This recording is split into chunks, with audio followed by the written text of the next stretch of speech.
Welcome to Concepts in Chemistry. In this talk, we will discuss how to calculate number of protons, electrons, and neutrons in an ion.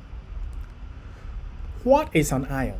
An ion is a charged atom, and it is formed when an atom receives or loses an electron. An ion can exist as a positive ion or a negative ion. The positive ion is called a cation, while the negative ion is called an anion. So how do atoms form positive ions? An atom forms a positive ion when it loses an electron. To make sense of this, let's consider sodium. If you look on the periodic table, neutral sodium has an atomic number of 11. So meaning that it has 11 protons and 11 electrons. So I have drawn 11 electrons using particle models. So you see the circles here, the red circles with minus sign in the middle, each one is depicting an electron. And also, I do have protons here. So as you see in the yellow circles with plus in the middle, these are representing protons. So if you count number of electrons to number of protons in a neutral atom, you notice that they are equal, 11, 11. Now, for sodium to make sodium ion, which of course is 1 plus in this case, because that is what it likes doing, that means that sodium would have to give away 1 electron. And if sodium does, you notice that sodium will now have 10 electrons and then 11 protons. So the proton number remains the same as we have in the neutral atom. The only difference is that it has lost 1 electron. So the 1 electron it lost now makes the number of protons more than the number of electrons, so making sodium positively charged. And since it has lost 1 electron, sodium would have a charge of what? 1 plus. So sodium 1 plus. But usually when the charge is 1, we normally exclude the 1. So we just put plus. So you see sodium plus. So meaning sodium has lost 1 electron to become 1 plus. Okay. So usually depending on the number of electrons lost, that also determines the number of positive charge the atom assumes. Okay. So yeah, so to form a positive ion, an atom would have to lose an electron. Okay. And once it loses an electron, the number of protons to electron ratio is no longer equal. You now have more protons than electrons, so making the whole atom positively charged. How do atoms form negative ions? An atom forms a negative ion when it receives an electron. To make sense of this, just imagine chlorine. Chlorine on a periodic table, which of course is neutral, has 17 protons and 17 electrons. So for chlorine to form chlorine minus, that means that chlorine would have to receive an extra electron. And if it receives this electron, the number of electrons now become more than the number of protons. So as a result, chlorine becomes negatively charged. So to make sense of this, just look at chlorine minus, meaning chlorine makes a charge of 1 minus. Okay, so here you only have chlorine minus because 1 is implied. So if it's just the sign minus, it means that chlorine has received 1 electron, so making a charge of 1 minus, but the 1 is excluded. Okay, so if chlorine receives an electron to make a charge of 1 minus, that means that chlorine ion now has 17 protons and then 18 electrons. To make sense of this, I've drawn particle models of the electrons. So since chlorine neutral has received 1 additional electron, that means that the number of electrons moves up from 17 to 18 electrons. So you now have 18 electrons. And these 18 electrons are represented in red. And the number of protons still remains the same. So that means that the number of protons is still 17. So the yellow circles here represent 17 protons. So clearly, as you can see, we have 1 more electron than we have protons. So it makes the whole chlorine atom negatively charged. And since it just received 1 electron, that means that it's going to be chlorine 1 minus, okay, meaning chlorine with a charge of 1 minus, meaning chlorine has received 1 electron. Okay, so depending on the number of electrons received, that also determines the number of charge or the size of the charge the atom assumes. Okay, so that is how atoms form negative ions. Okay, so how do we describe an ion? Now, we usually describe an ion using symbols. So here again, we do have the same symbol we saw earlier with calculating the number of protons, electrons, and neutrons in the neutral atom. So here we again have our E here, which denotes the symbol of the element, and you do have A, which is the mass number, and you do have Z, which is the atomic number. But now, because we are not dealing with ions, we now have a superscript on the top right. And this superscript comes with the number of charge, which is represented here as N, and then the sign of charge, which is represented here as plus. Okay. But again, remember, the sign of charge can be plus or minus, depending on whether the atom is losing or gaining an electron. Okay. So yeah, so if, let's say, if magnesium loses 2 electrons, then magnesium now becomes magnesium 2 plus, so it becomes an ion. So the 2 here just tells you that magnesium has lost 2 electrons, and the plus it just means that now magnesium has become possibly charged, so making it have a charge of 2 plus. Okay, so you have to keep that in mind. So plus means losing an electron, and then the number of electron lost is denoted by the number in front of the sign. Okay, so 2 here means magnesium has lost 2 electrons. Okay. Now similarly, if you look at chlorine here is written as 1 minus with a charge of 1 minus. So the minus sign means that chlorine is receiving an electron. And how many electrons is chlorine receiving? Chlorine receiving 1. So that's why you have 1 minus. But usually when we write the charge of chlorine, we usually write chlorine minus, but it is implied that it is 1 minus. So as I told you, when you just have just a sign of the charge, it just means that 1 is implied. Okay. So here chlorine has received 1 electron, so making it having a charge of what? 1 minus. Okay. So what you have to keep in mind is,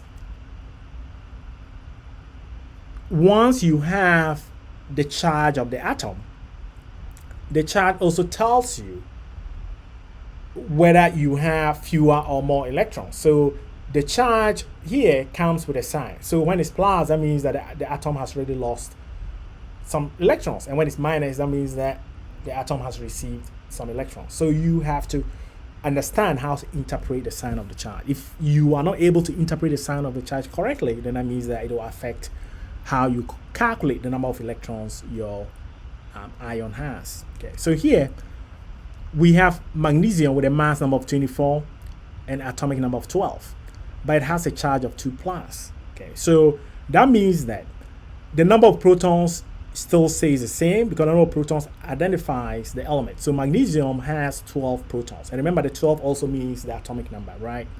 So to calculate the number of electrons for magnesium, we have to take into account that magnesium has lost 2 electrons to make a charge of 2 plus. So that means that to find the total number of electrons, we have to subtract 2 from 12. Because remember, when magnesium is neutral, it has 12 electrons and 12 protons. But since it's non-charged with a charge of 2 plus, it means that it has lost 2 electrons. So to find the number of electrons of magnesium 2 plus, we have to subtract 2 electrons from the 12. So which means that 12 minus 2 gives us 10. So that means that magnesium 2 plus now has 10 electrons. Okay. Similarly, chlorine here has a charge of 1 minus and a mass number of 35 and an atomic number of 17. Okay, so how many electrons has chlorine?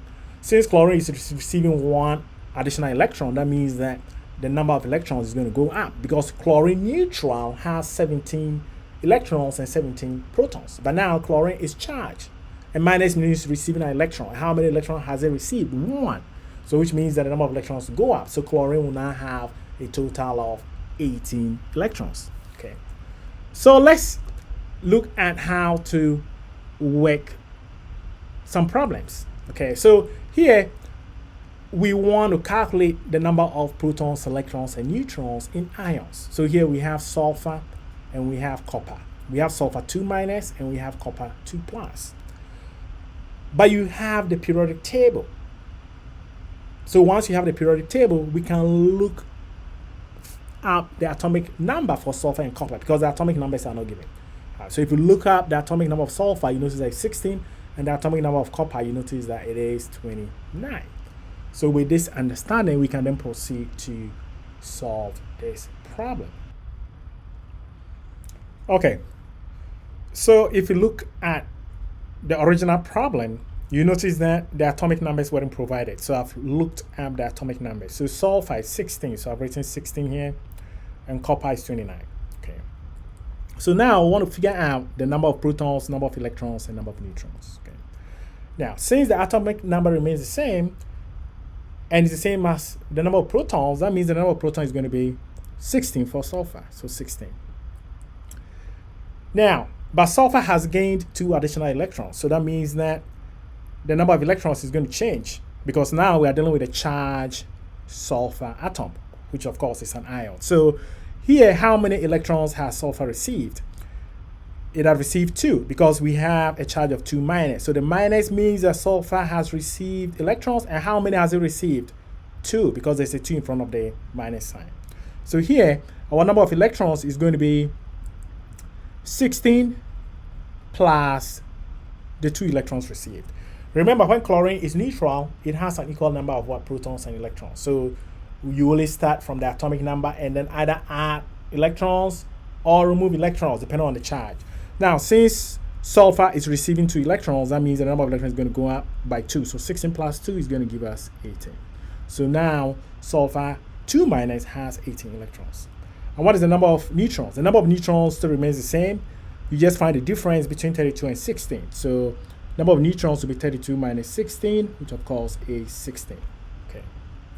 And remember, when we looked at calculating the number of electrons, protons, and neutrons in a neutral atom, we said that the number of electrons and protons is always the same in a neutral atom. And also, you have to also remember that the relationship between mass number, which is A, is equal to atomic number plus number of neutrons. So to find the number of neutrons, you subtract the atomic number Z from the number of neutrons, okay, which is basically finding the difference between 32 and 16. Okay, so that is that over here. Now let's move on to copper. So again, I looked up the atomic number of copper, and it's 29 from the periodic table. So I have 29 there. Since the number of protons doesn't change and is the same as the atomic number, that means the number of protons of copper is going to be 29. Now, the number of electrons is going to change, because here we are dealing with a charged copper ion, which is copper 2 plus. Now, the plus means copper has lost some electrons. How many electrons has it lost? We look at the sign, the number in front of the sign. So there's a 2 in front of the plus, meaning copper has lost 2 electrons. So here we have to subtract 2 from the 29. So 29 minus 2, which will give us 27. Okay, so the number of electrons in copper 2 plus ion is now going to be 27, because for a neutral copper atom, it has 29 electrons and 29 protons. But since it has given away 2 electrons, then that means that the number of electrons remaining in copper 2 plus is going to be 29 minus 2, which is of course 27 electrons. Okay. And the number of neutrons, we again find the difference between 65 minus 29. So we find the difference between the mass number and atomic number. And when we do, we are going to get 36. Okay, so yeah, in a nutshell, that is how to calculate the number of electrons, protons, neutrons in a charged atom. Okay. So to summarize, remember that when the sign of the charge is minus, that means that the atom is receiving electrons. And how many electrons? You have to look at the number in front of the sign. If there's no number in front of the sign, then that means that the number is 1. Okay, that means that 1 electron has been lost or received. Okay. Now, when the charge is plus, that means that the atom has lost electrons. And when it's minus, that means it has received. When it's 1 plus, that means it has lost 1 electron. When it's 1 minus, that means it has received 1 electron. And when it's 3 minus, it means it has received 2 electrons. And when it's 3 plus, it means it has lost 3 electrons. Okay. And when the charge is 0, that means that it has not lost any electron. That means it's neutral. Okay, so you have to keep that in mind. When the charge is 0, that means that it is a neutral atom. Okay, so these are the key things to keep in mind. Now, so if you want to practice how to calculate the number of electrons in a neutral atom, there's a video concerning that. So just refer to that video.